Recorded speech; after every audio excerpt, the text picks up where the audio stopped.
As Lars dodged the dragon's fierce attacks, a thought crossed his mind. Was this powerful force guiding him the work of a wind spirit? With the way the air swirled around him, it felt like he could scatter all the treasure in an instant. Seizing the opportunity, Lars closed the distance and delivered a powerful kick straight to the dragon's face. But before he could celebrate his strike, the dragon retaliated in an instant. Its massive tail swung with incredible speed, sending Lars flying before he even had a chance to react. Lars was incredibly grateful for the training that had strengthened his body. Without it, he was certain the dragon's attack would have shattered his bones completely. Meanwhile, the Salt Wings watched in shock and amazement. Where had Lars learned to fight like this? As he continued to dodge the dragon's relentless attacks, his focus shifted to Tesla. His heart pounded as he saw a fireball nearly strike her. She was in danger. When Lars asked Tesla why she hadn't dodged the attack, her response caught him off guard. She calmly stated that she had no intention of defending herself. The task of defeating the dragon was entirely his. Lars was stunned by her words, but deep down he understood. Tesla was doing this for his sake. As he continued battling the dragon, his mind raced. What kind of attack could he use? Big spells were out of the question, so he needed another strategy. Fast. A sudden idea struck Lars, and without hesitation, he charged straight at the dragon. If he couldn't use magic to blow the dragon away from the outside, then maybe, just maybe, he could take it down from the inside instead. Closing the distance, Lars landed a powerful uppercut to its jaw. In that split second, he unleashed his magic inside the dragon's body. The result was immediate. The mighty beast collapsed, defeated in an instant. Watching Lars' battle unfold, Tesla couldn't help but be impressed. His idea was brilliant. Lars then explained that he had remembered Tesla's warning about not using too much power. That was what led him to unleash his magic inside the dragon instead. With a satisfied smile, Tesla praised him for a job well done. Then, with a knowing look, she told him something that would change everything. He would soon be known among mages as the one and only Dragon Slayer.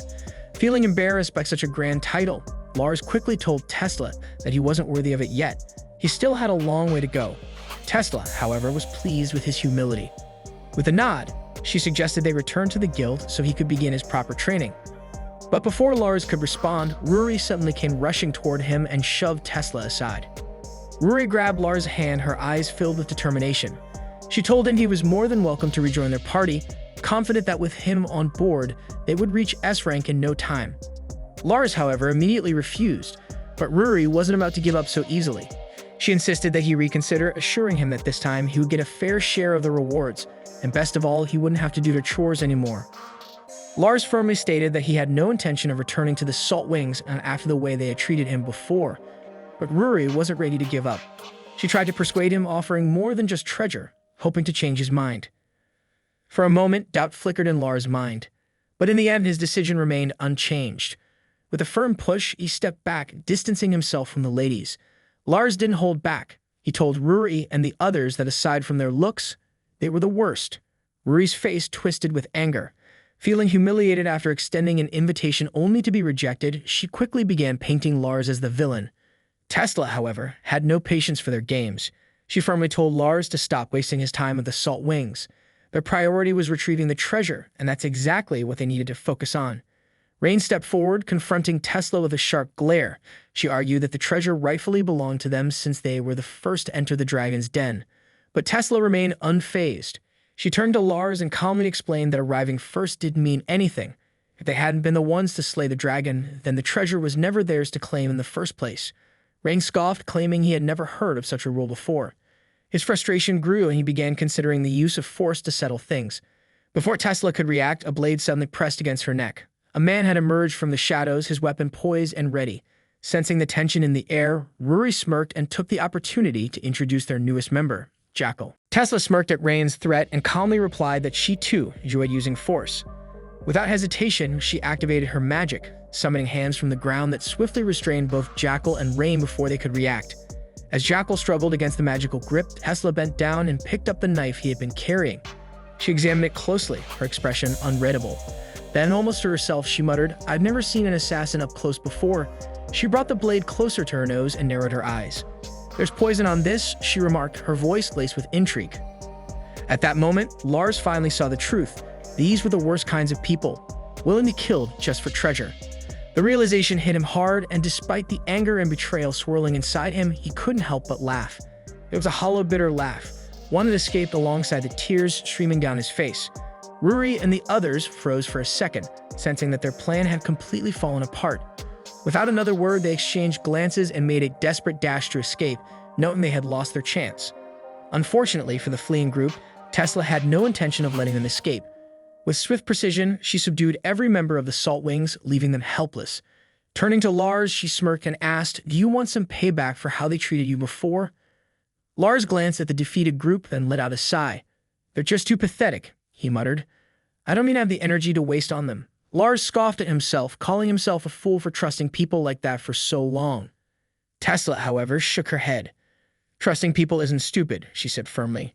She then admitted that while it was Lars' strong magic power that first caught her attention, what truly interested her now was his ability to believe in others. Tesla had always been wary of getting too close to others, but with Lars as her partner, she didn't mind.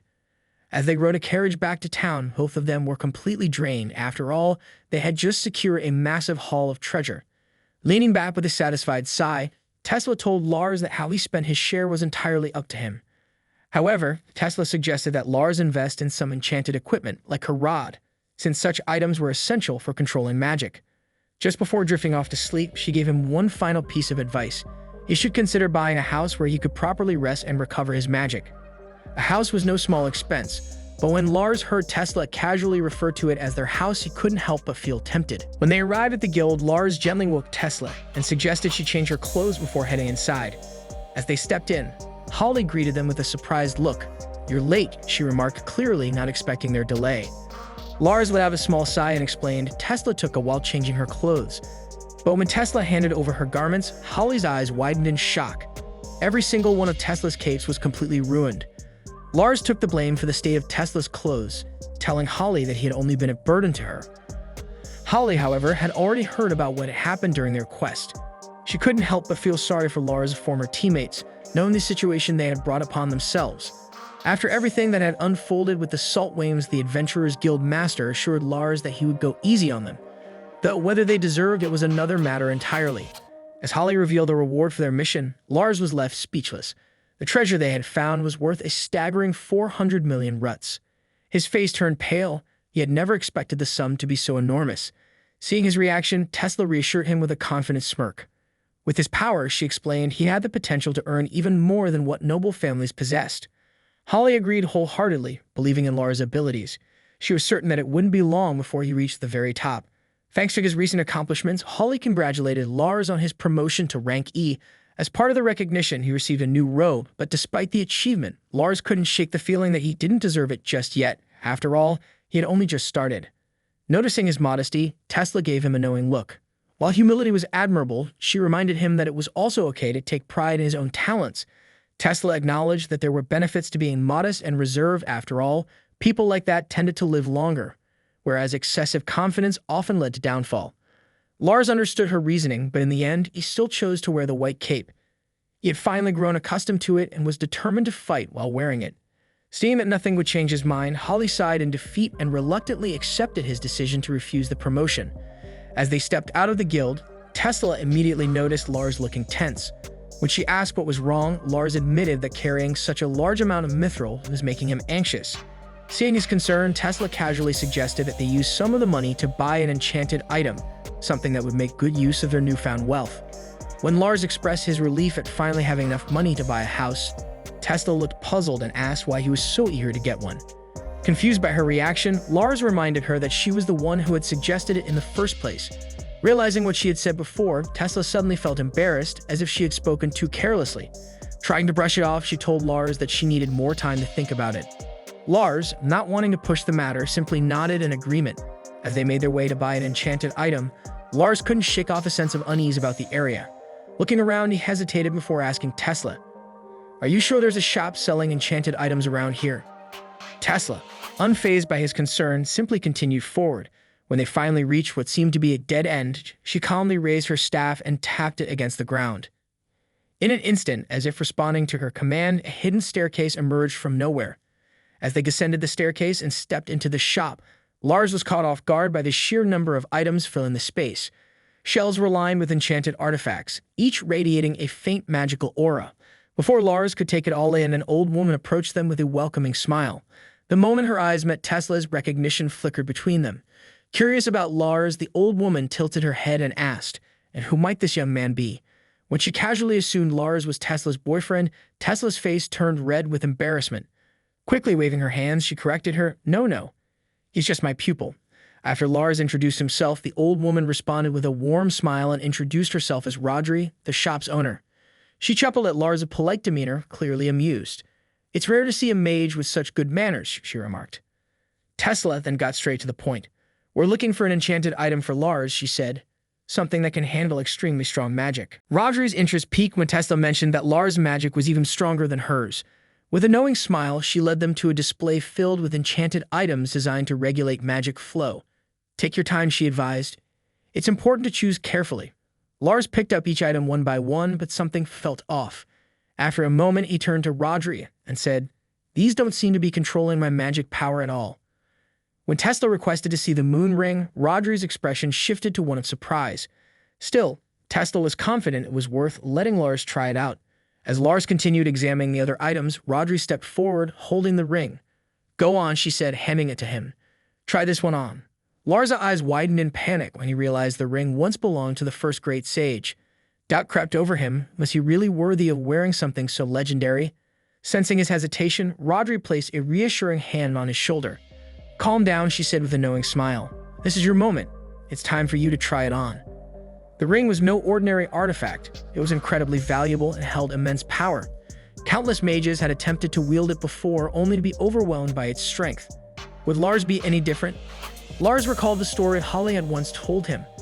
The tale of the first great sage, the one who overcame calamity and founded the Magic Guild. That very same figure had once worn this ring. With a deep breath, he slipped it onto his finger. A surge of energy coursed through him, yet it wasn't overwhelming. It felt natural, as if his magic was flowing in perfect harmony. For the first time, his power swirled around him with absolute control. Rodri's eyes widened in shock, then filled with tears. After all these years, she had finally found someone worthy, someone who could truly wield the first sage's legendary relic. Tesla wasn't surprised in the slightest that Lars could wield the relic. She had already seen firsthand just how powerful he was. His magic was undeniably at the platinum level. Rodri, on the other hand, was astonished. Platinum-level mages were incredibly rare, with only a handful ever reaching such heights. Now knowing Lars' true potential, she was certain he wasn't just strong. He would be a tremendous asset to the Magic Guild. Rodri grasped Lars' hand, her eyes filled with hope.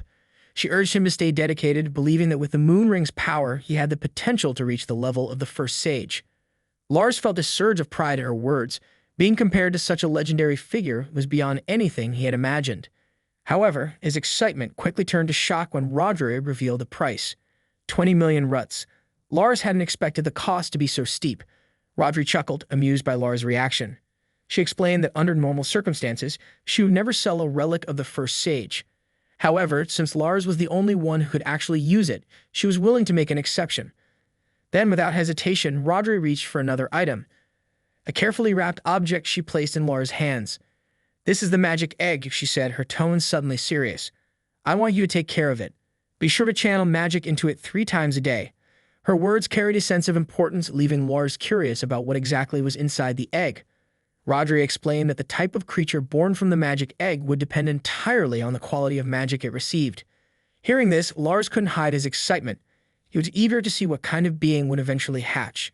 With the magic egg now in his possession, Lars turned his attention back to the main reason they had come to the shop. After completing the purchase of the moon ring, Tesla looked at him with a smirk. "All right, Lars," she said. "Now that we've got that settled, it's time to buy some clothes." Lars looked down at himself, confused. As far as he was concerned, his clothes were still fine. But Tesla shook her head. "Come on, Lars. Look at us. Our outfits are practically falling apart." Lars hesitated, not entirely convinced. However, the moment Tesla took his hand and flashed him an eager smile, his resolve wavered. "I just feel like going shopping," she said playfully. With a sigh, Lars gave in. There was no arguing with her when she was like this. Lars couldn't help but feel a bit pleased that Tesla was holding his hand, but before he could fully process the moment, she suddenly yanked him into the middle of the street. Before he knew it, they had bought an overwhelming number of items, bags stacked high in their arms. Lars was already feeling the weight, but Tesla, unfazed, glanced around as if still searching for more. "This still isn't enough," she declared confidently. Lars stared at her, incredulous. "Are you serious?" she smirked. "Just think of it as strength training." Lars sighed. At this rate, shopping with Tesla was going to be more exhausting than a battle. Noticing Lars struggling under the weight of their many purchases, Tesla chuckled and suggested they take a break and grab something to drink.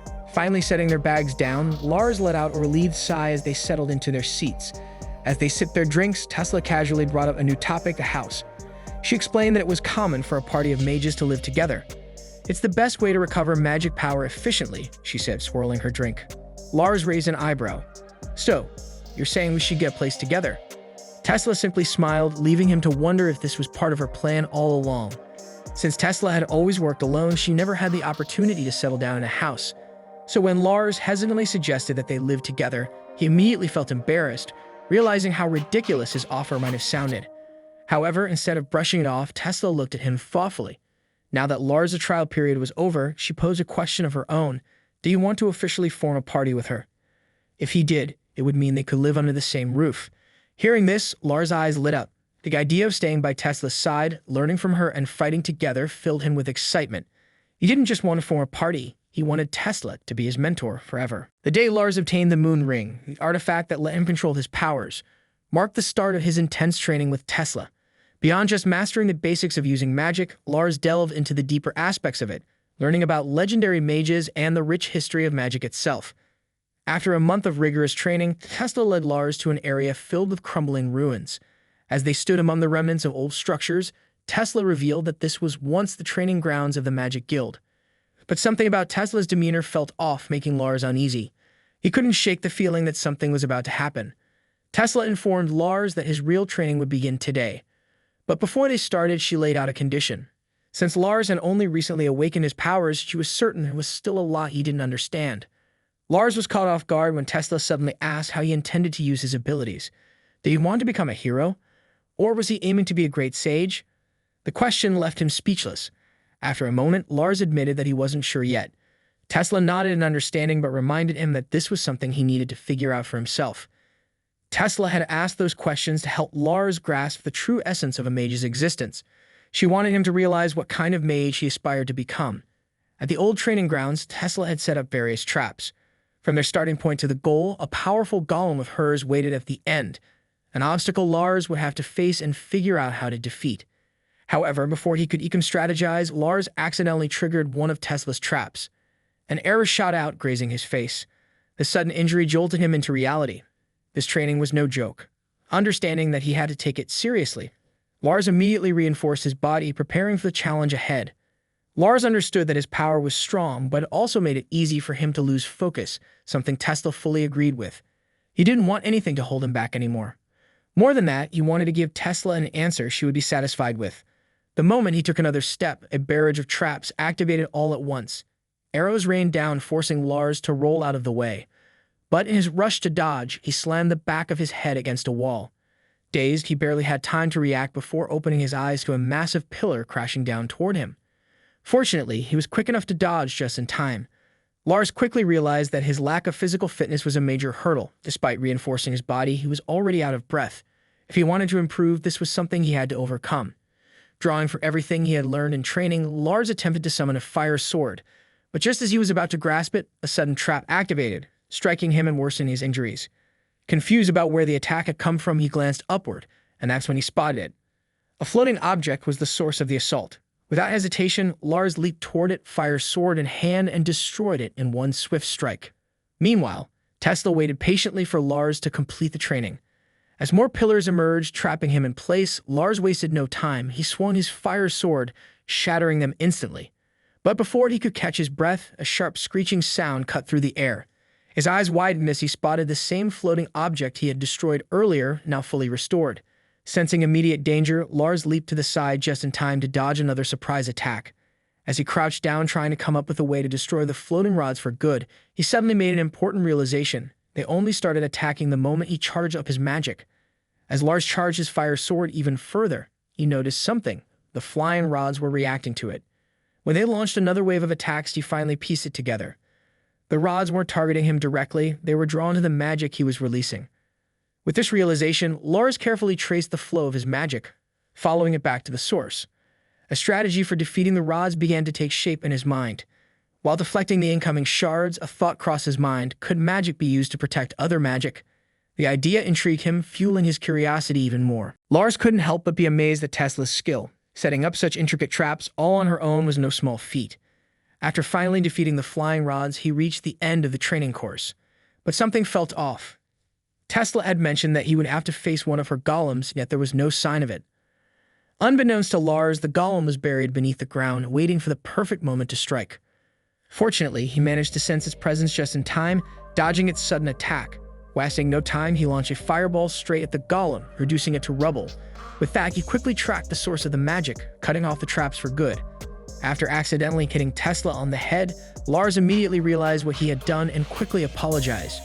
As he glanced at his sword, he noticed something unusual. The light it emitted was closer to gold rather than the usual fiery hue. It was clear proof of the purity of his magic.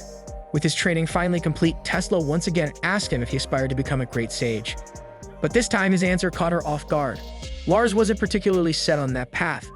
Instead, his new goal was to encounter and learn from many different types of magic and mages. Lars knew that his answer wasn't what Tesla had hoped for, but after completing the training, he had finally figured out his true goal. Looking straight at Tesla, he declared without hesitation, he wanted to surpass her and every S-ranked mage out there. Hearing this, Tesla couldn't help but smile. If Lars truly aimed to surpass all the S-ranked mages, then whether he realized it or not, he was already walking the path of a great sage. In the middle of the desolate land, a man turned to Shale and asked if they should take a break, but Shale shook her head. She insisted she was fine and that they should have waited for reinforcements. There was no time to rest. She could feel it in her gut. Something terrible was about to happen, and she needed to warn everyone before it was too late. 10 days before Lars' true training began, Tesla was guiding him through the process of manifesting a fire sword. After several attempts, Lars finally succeeded, wielding the blazing weapon as part of his training. Impressed by his progress, Tesla praised him for successfully casting the sword. However, without giving him time to celebrate, she issued her next challenge, maintaining the fire sword while summoning another one. Lars was caught off guard. He hadn't expected Tesla to push him into dual wielding so soon. After successfully summoning a second fire sword, Lars barely had time to catch his breath before Tesla pushed him further. She instructed him to attempt triple wielding. As Lars processed the challenge, Tesla mentioned an S-ranked mage, Luda the Crimson Knight. Luda was a legend known for wielding up to 10 fire swords simultaneously. Since Lars had boldly declared his intention to surpass all S-ranked mages, Tesla made sure he knew exactly what kind of opponents he would be up against. Tesla explained to Lars that simply casting 1 or 2 fire swords was considered a beginner-level spell unless the wielder had exceptional swordsmanship.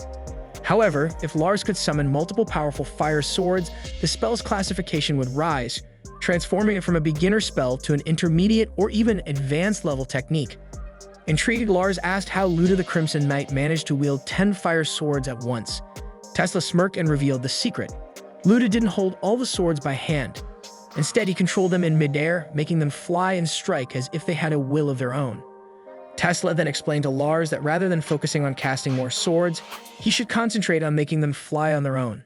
Shifting his approach, Lars redirected his training from simply summoning swords to controlling their movement. To help him visualize the process, Tesla suggested that he imagine the sword sprouting wings and soaring through the air. By mastering this technique, Lars could transform his short-range magic into a long-range attack. Taking Tesla's advice to heart, Lars pushed his limits. His fire sword's form began to shift, and before long, it transformed into a massive firebird, spreading its wings and taking flight. After successfully making his magic fly, Lars was immediately scolded by Tesla. She reminded him that his training would be pointless if he couldn't maintain the sword's form. Realizing the importance of control, Tesla suggested they take a break so Lars could recover his focus. To clear his mind, Lars decided to visit the Acres Central Library, the second largest library in the kingdom, second only to the Royal Library. While resting there, he immersed himself in a book detailing the feats and abilities of Luda the Crimson Knight, eager to learn more about the powerful S-ranked mage. Lars discovered that Luda was a fire element mage and a distinguished member of the Royal Mages Guild. As he read more, he found it fascinating that very few people had ever seen Luda's real face, making the mage seem even more mysterious and impressive. As Lars wandered through the library, he unknowingly approached a restricted area. A librarian quickly called out to him, warning that the section he was heading toward was off-limits to regular patrons.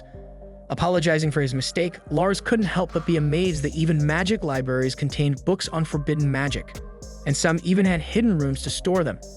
Lars, not paying attention to where he was going, accidentally bumped into Shale. Both quickly apologized, but before Lars could say anything else, Shale explained that she was in a hurry.